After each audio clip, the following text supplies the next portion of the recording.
Nasabi ng ilan, si Senator Trillanes ay tinitira ang mga Duterte, exposing the Dutertes, pero he's turned a blind eye sa flood control.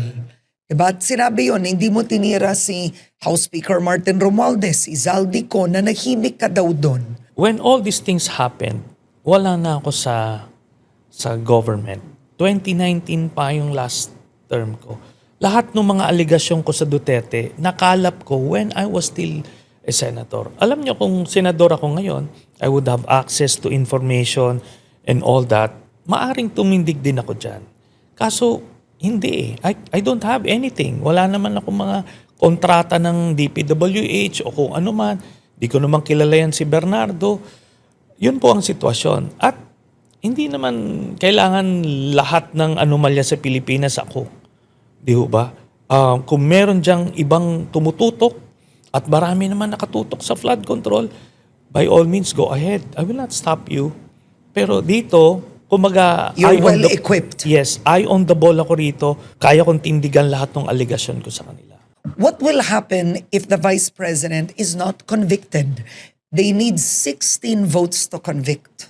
Let's hope hindi mangyari yan. Ano? At ako naman, kumpiyansa that the evidence will convince the senators na mag-convict. I've seen that happen and it might happen still. Ngayon, ang nakikita ko rito, isang gabay ng mga senador dyan is the pulse of the people. Pag lumabas yung ebidensya at nakita nilang naniwala yung taong bayan sa ebidensya, bababa yung numero niyan sa survey. Pag nakita ng mga senador na wala nang pag-asang manalo yan bilang presidente, bibitawan yan. Because that's what politicians do. They abandon ship pagka yung ship na yon ay lumulubog. Senator, at any point in time, sa totoo lang, hindi ka ba natakot? Didn't you want to give up? Yung death threats, hindi threats, talagang plots. Talagang nakuha natin yan. Hindi naman ako nagkumpiyansa, but was I fearful of my life? Parang hindi naman. I would like to believe na normal ako na tao, hindi naman ako para may death wish. Pero I just believe na kailangan kong gawin yon.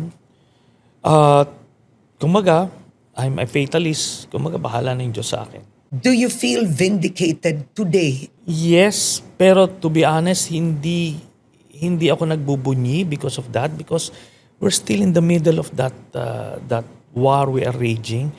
This mission, hindi to tapos eh. Kumbaga parang that vindication, personal vindication, won't mean anything kung hindi to magre-resulta sa accomplishment of the mission. We have to keep on trying. We have to keep on, kumbaga, being conscious about the environment, about what we're seeing, what we're hearing from these people. Kasi, talagang iisahan ka eh. At malilin lang ka, madadala ka dun sa isang lugar na akala mo maayos yung pala hindi.